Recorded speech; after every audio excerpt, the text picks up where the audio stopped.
आदित्य राणूबाईची कहाणी. ऐका आदित्य राणूबाई तुमची कहाणी. आटपाट नगर होतं. त्या नगरात एक ब्राह्मण होता. तो नित्य समिधा, फुलं, दुर्वा आणायला रानात जात असे. तिथं नागकन्या, देवकन्या वसा वसत होत्या.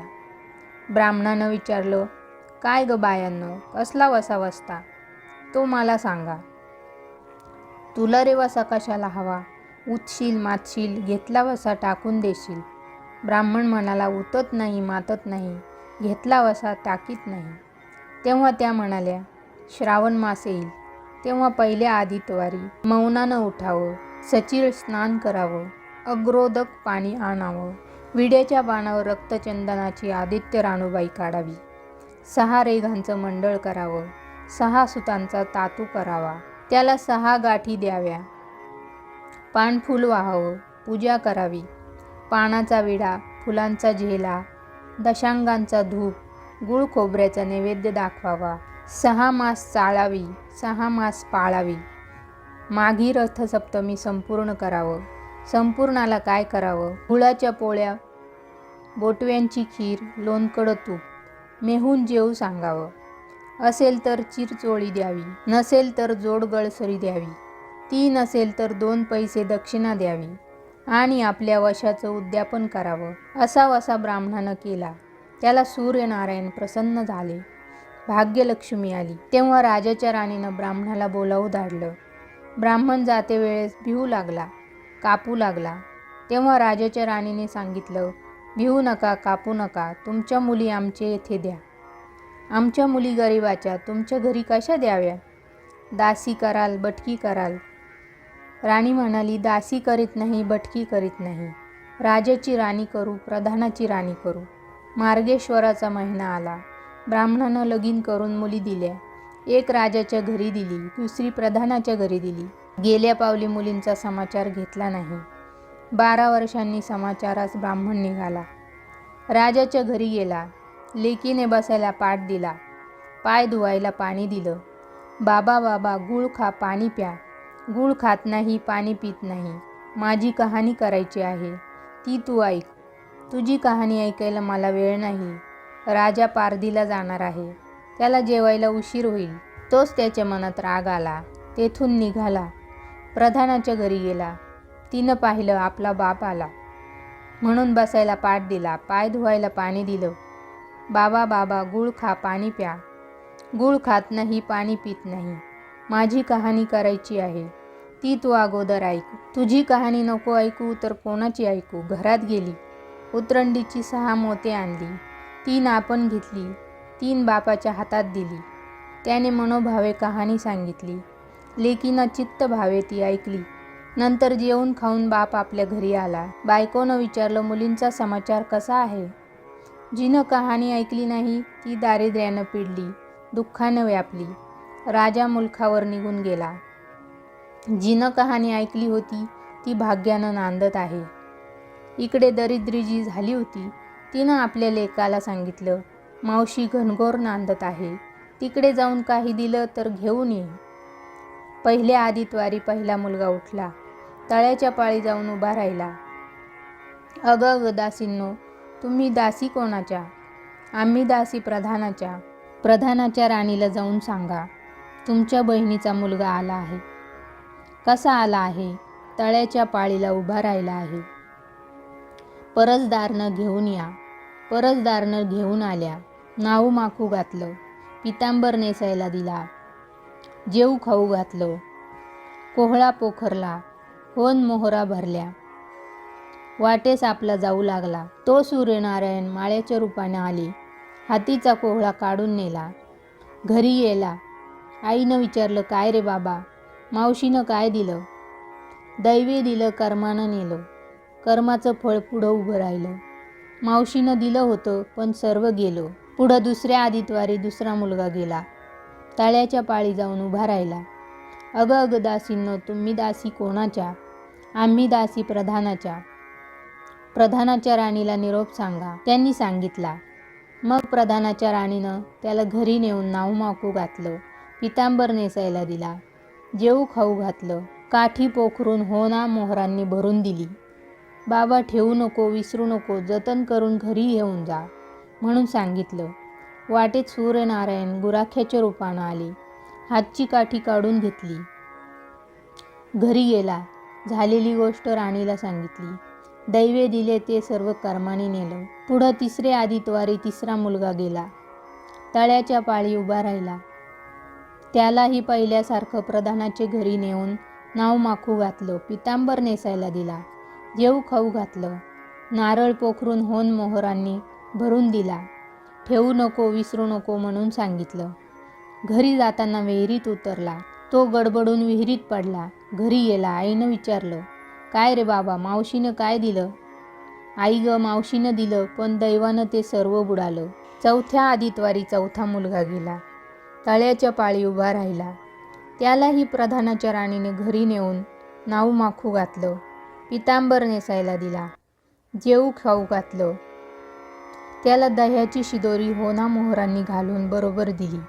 सूर्यनारायण घारीच्या रूपानं आले. हातची शिदोरी घेऊन गेले. घरी गेला. आईने विचारलं, काय रे बाबा, मावशीनं काय दिलं? आई, मावशीनं दिलं, पण दैवाने ते सर्व नेलं. पाचव्या आदितवारी आपण उठली. तळ्याच्या पाळी उभी राहिली. दासींनी तिचा निरोप तिच्या बहिणीला सांगितला. बहिणीनं तिलाही परसदारानं घरी नेलं. नाऊ घातलं, माखू घातलं, बसायला पाट दिला. प्रधानाची राणी आदितवाराची कहाणी करू लागली. काय वसा करतेस तो मला सांग. बहीण म्हणाली, अगं अगं चांडाळणी, पापिनी, बापाची कहाणी ऐकली नाहीस म्हणून तुला दरिद्र आलं. बहिणीच्या घरी राहिली. श्रावण मास आला. सांगितल्याप्रमाणे सूर्यनारायणाची पूजा केली. इकडे राजाला भाग्य आलं. राजानं बोलावू धाडलं. मावशी मावशी, तुला छत्र आली, चांबरं आली, पाईक आले, परवर आले. मला रे पापिनीला छत्र कोठली, चांबरं कोठली, पाईक कोठले, परवर कोठे? बाहेर जाऊन दाराशी बघतात तो राजा बोलावू आला होता. राजा आला तशी घरी जायला निघाली. एकमेकींना बहिणी बहिणींनी आहेर केला. वाटेनं जाऊ लागली. पहिल्या मजलेत स्वयंपाक केला. राजाला वाढलं, मुलांना वाढलं. आपलं पान वाढून घेतलं. तो कहाणीची आठवण झाली. करा रे हाकारा, पिटा रे डांगोरा, नगरात कोणी उपाशी आहे का याचा शोध करा. तुझ्या बाईची कहाणी ऐकून मला काय फळ, माझं पोट भरलं पाहिजे असं म्हणून तो राणीकडे आला. तशी 6 मोते राणीनं घेऊन 3 त्याला दिली. 3 आपल्या हातात ठेवली. मनोभावे कहाणी सांगितली. चित्त भावे त्यानं ऐकली. त्याची लाकडाची मोळी होती, ती सोन्याची झाली. तो म्हणाला, बाई बाई, कहाणी ऐकल्याचं एवढं फळ, मग वसा घेतल्याचं काय फळ? काय वसा आहे तो मला सांगा. तुला रे वसा कशाला हवा? उतशील मातशील, घेतला वसा टाकून देशील. उतत नाही मातत नाही, घेतला वसा टाकीत नाही. तेव्हा वसा सांगितला. पुढं दुसऱ्या मजलेच गेली. स्वयंपाक केला. राजाला वाढला, मुलांना वाढलं. आपलं पान वाढून घेतलं. तेव्हा कहाणीची आठवण झाली. करा रे हाकारा, पिटा रे डांगोरा, नगरात कोणी उपाशी आहे का याचा शोध करा. उपाशी नाही, काही नाही. माळ्याचा मळा पिकत नाही, विहिरीला पाणी लागत नाही. असा एक माळी चिंतेने बसला आहे, त्याला हाक मारली, आमच्या बाईची कहाणी ऐक. तो आला. राणीनं 6 मोती घेऊन 3 आपण घेतली, 3 माळ्याला दिली. राणीनं कहाणी मनोभावे सांगितली. चित्त भावे माळ्याने ऐकली. माळ्याचा मळा पिकू लागला. विहिरीला पाणी आलं. तो म्हणाला, बाई बाई, कहाणी ऐकल्यावर एवढं फळ, मग वसा घेतल्याचं काय फळ? काय वसा असेल तो मला सांगा. मग राणीनं त्याला वसा सांगितला. पुढं तिसऱ्या मजलेच गेली. स्वयंपाक केला. राजाला वाढलं, मुलांना वाढलं. आपलं पान वाढून घेतलं. तेव्हा कहाणीची आठवण झाली. करा रे हाकारा, पिटा रे डांगोरा, नगरात कोणी उपाशी आहे का याचा शोध करा. उपाशी नाही, काही नाही. एक म्हातारी, तिचा एक मुलगा वनात गेला होता. एक डोहात बुडाला होता. एक सर्पानं खाल्ला होता. त्यामुळे चिंताक्रांत बसली होती. तिला म्हणाले, आमच्या बाईची कहाणी ऐकू. ती म्हणाली, कहाणी ऐकून मी काय करू? मी मुलांसाठी रडते आहे. बरं येते. मग ती राणीकडे आली. राणीनं पहिल्याप्रमाणे तिला कहाणी सांगितली. तिनं चित्त भावे ऐकली. तिचा मुलगा वनात गेला होता, तो आला. डोहात बुडाला होता, तोही आला. सर्पाने खाल्ला होता, तोही आला. ती म्हणाली, बाई बाई, कहाणी ऐकल्याचं हे फळ, मग वसा घेतल्याचं काय फळ? काय वसा आहे तो मला सांगा. मग राणीनं तिलाही वसा सांगितला. पुढं 4थ्या मजलेस गेली. स्वयंपाक केला.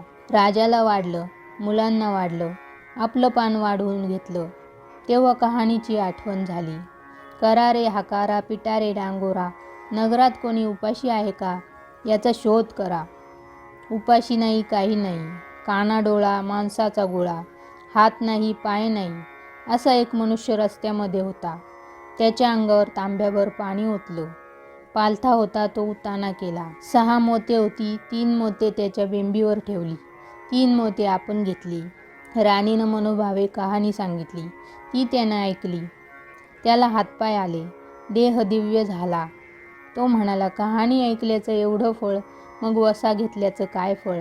काय वसा आहे तो मला सांगा. मग राणीनं त्याला वसा सांगितला. 5व्या मुक्कामाला घरी आली. स्वयंपाक केला. सूर्यनारायण जेवायला आले. 7 दरवाजे उघडले. लोह गंगाळ पाणी तापवलं. षड्रस पक्वान्या जेवायला केली. सूर्यनारायण भोजनाला बसले. त्यांना पहिल्या घासाला केस लागला. ते म्हणाले, अगं अगं, कोण्या पापिनीचा केस आहे. राजाच्या राणीला 12 वर्ष दरिद्र आलं होतं. तिनं आदितवारी वळचणी खाली बसून केस विंचरले. काळं चवाळं डोईचा केस, वळचणीची काडी, डाव्या खांद्यावरून वेशीबाहेर टाकून दे. राजाच्या राणीला सूर्यनारायणाचा कोप झाला. तसा कोणाला होऊ नये. ब्राह्मणाला, मोळीविक्याला, राजाच्या राणीला, माळ्याला, म्हातारीला, कोणा डोळा मांसाचा गोळा, इतक्यांना जसा सूर्यनारायण प्रसन्न झाला, तसा तुम्हा आम्हा हो.